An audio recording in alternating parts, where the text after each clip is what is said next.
இல்ல தீர்மானம் வந்து உங்களுக்கு 8ஆம் தேதி வந்து பொதுக்குழு இருக்கு, அதுல உங்களுக்கு தெரியப்பட்டு வரும். அது நாங்க எல்லாரும் இருந்தோம், நானும் நாசர் சார், சுஹாஸ்னி மேம், கார்த்தி, ரோஹிணி, கோவை சர்லா, விஜயகுமாரி, நாங்க எல்லாருமே இருக்கிறோம். அண்ட் அதுக்கான என்ன முடிவுகள் இருக்கு, அந்த அமைப்புல வந்து யார் யார் என்ன வேலை செய்ய போறாங்க, அந்த அமைப்பு எப்படி, நாங்க என்ன தீர்மானம் எடுத்திருக்கோம், இது 3வது மீட்டிங் இருந்தது இல்ல அது வந்து ரெக்கமெண்டேஷன்ஸ் வெளியில இருக்கு, உங்களுக்கு கொடுத்துருக்கோம். ஸோ இதுக்கான எல்லா முடிவுகள் உங்களுக்கு 8ஆம் தேதி தான் தெரிய வரும். அதுக்கு முன்னாடி நான் பேசினா தப்பா இருக்கும். கமிட்டி வந்து ஒரு பெரிய விஷயத்தை வெளிக்கொண்டு ஸோ எல்லா இண்டஸ்ட்ரியும் அது இருக்குன்றத பிரபலங்கள் பேசிட்டு வருவாங்க. திரைத்துறையில் பர்டிகுலர் நீங்கள் அங்கேருந்து வந்ததுனால திரைத்துறையில் தமிழ்நாட்டிலையும் அது போல ஒரு கமிட்டி தேவை. 4 சவுத் இந்தியன் லாங்குவேஜஸ்ல நடிச்சிருக்கேன். ஸோ நான் எப்பவுமே சொல்வேன், நான் அதை பத்தி அந்த மாதிரி ஒரு சம்பவங்களுக்கு நான் ஆக்கல. ஆனா நான் மறுபடியும் கேட்கிற கேள்விதான், எல்லா துறையிலும் இருக்கு, அது ஏன் சினிமா மட்டும் பிடிச்சிட்டு உட்காந்துட்டு இருக்கீங்க? ஏன் ஹேமா கமிட்டி வந்து ஒவ்வொரு துறையில இருக்கணும்னா ஏன் யாருமே அதை பத்தி கேள்வி கேட்கல? ஏன் ஐடி டிபார்ட்மெண்ட்ல நடக்கலையா? இல்ல வேற மெடிக்கல் டிபார்ட்மெண்ட்ல நடக்கலையா? பள்ளிக்கூடத்துல நடக்கலையா? இல்ல எஜுகேஷனல் டிபார்ட்மெண்ட்ல நடக்கலையா? இல்ல அரசியல்ல நடக்கலையா? எல்லா இடத்துல நடக்குது, உங்களுக்கு எல்லாருக்கும் தெரியுது. அப்புறம் ஏன் வந்து சினிமா மட்டும் பிடிச்சிட்டு உட்காந்துட்டு இருக்கீங்க? நான் பிடிச்ச முயலுக்கு 3 கால் தான், அது சினிமா எல்லா பழியை எடுத்துட்டு சினிமா மேல போடுங்க சொல்றது தப்பு. எல்லா துறையிலும் இந்த மாதிரி கமிட்டி இருக்கணும்னா சொல்லுங்க, நான் ஒத்துக்கிறேன். நீங்க அந்த தீர்மானங்கள்ல வெளியிட்டிருக்காங்க, 7 தீர்மானங்கள் நிறைவேற்றப்பட்டதுன்னே சொல்லி தென்னிந்திய நடிகர் சங்கத்தில் வெளியிட்டிருக்காங்க. அதுல ஒரு முரண் என்ன அப்படின்னா, முதலில் அந்த நடிகருக்கு எச்சரிக்கை கொடுப்போம் அப்படின்னு ஒரு தீர்மானம். முதலே ஒரு நடிகருக்கு எச்சரிக்கைன்னா அவங்க அதை சுதாரிச்சுட்டு இல்ல யார் புகாருக்கு சொன்னாங்களோ அவங்க மேல ஏதாவது ஒரு விஷயங்கள் பண்றது கூட வாய்ப்பு இருக்கு. என்ன விஷயங்கள் கொஞ்சம் தெளிவா இருங்க. ஏதோ ஒரு விஷயங்கள்னா என்ன விஷயங்கள்? இல்ல அவங்கள பழி தீர்க்கிற மாதிரி விஷயங்கள் என்ன, அது நீங்களே சொல்லுங்க.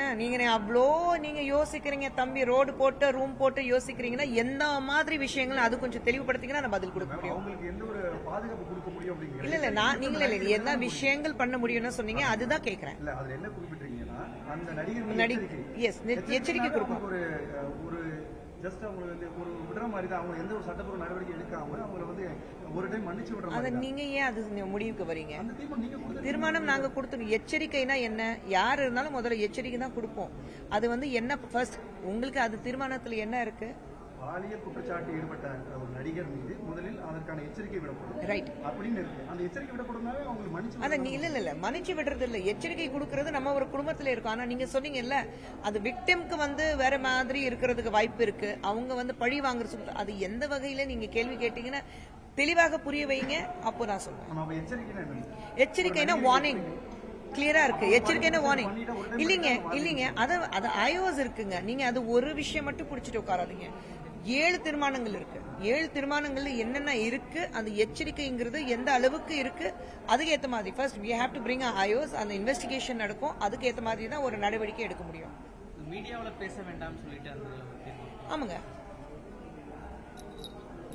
தனி இமெயில் கொடுத்துட்டோம் ஏற்கனவே. இல்ல அதனால தான் ஒரு இடத்துல இருக்கு. ஏன்னா நீ இன்னைக்கு எல்லாரும் வந்து அதான் சொல்றேன், சினிமா தான் சொல்லிட்டு இருக்கீங்க. நான் சொல்றேன், ஒரு ப்ராப்ளம் இருக்குன்னா வந்து எங்ககிட்ட பேசுங்க. எங்களை மாதிரி ஆளுங்க அங்க உட்கார்ந்துட்டு இருக்கோம், உங்களுக்கு நியாயம் வாங்கி கொடுக்கறதுக்காக அங்க உட்கார்ந்துட்டு இருக்கோம், உங்களை பாதுகாக்கிறதுக்காக ஒரு அமைப்பு உருவாக்கப்பட்டிருக்கு. So you come to us, நீங்கள் எங்ககிட்ட வாங்க, நாங்கள் உங்கள் பிரச்சனைகள் தீர்க்க வைக்கிறதுக்கு. இன்னைக்கு ஒருத்தர் பேசுவாங்க, நாளைக்கு எந்த ஒருத்தர் பேசுவாங்கன்னா தேவையில்லாமல் நம்ம வந்து ஒரு விஷயம் வந்து ப்ராப்ளம் சால்வ் பண்ணுறதுக்கு பதிலாக நம்ம வந்து திணி கொடுத்துட்டு இருக்கோம், வேற ஒன்றும் கிடையாது.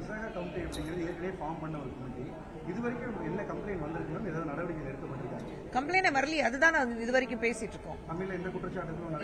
யார் நடிகர் சங்கத்தில் வந்து கம்ப்ளைண்ட் கொடுத்துருக்காங்கன்னு சொல்லுங்க. யாருமே இது வரைக்கும் கம்ப்ளைண்ட் கொடுக்கல. நடிகர் சங்கத்துக்கு வந்து யாருமே கம்ப்ளைண்ட் கொடுக்கல. இன்னொன்னு வந்து பெண்களுக்கு சொல்றேன், இன்னைக்கு விசாக கமிட்டி இருக்கு, நடிகர் சங்கம் இருக்கு. ஆனா பெண்களுக்காக பல முறையில நான் சொல்லியிருக்கேன், உங்களுக்கு ஸ்டேட் விமன் கமிஷனே இருக்கு. நீங்க வந்து நேஷனல் கமிஷன் ஆஃப் விமனுக்கு NCWக்கு வரணும்னு அவசியம் இல்லை, உங்களுக்கு ஸ்டேட் கமிஷனே இருக்கு. நீங்க ஏன் ஒரு புகார் கொடுக்க மாட்டேங்கிறீங்க? ஏன் உங்களை வந்து நீங்க யார் உங்களை தடுக்கிறாங்க? எது வந்து உங்களை வந்து தடுத்தது? இல்ல நான் ரிப்போர்ட் பண்ணக்கூடாதுன்னா என்ன பிரச்சனை இருக்கு நான் கேட்கிறேன்.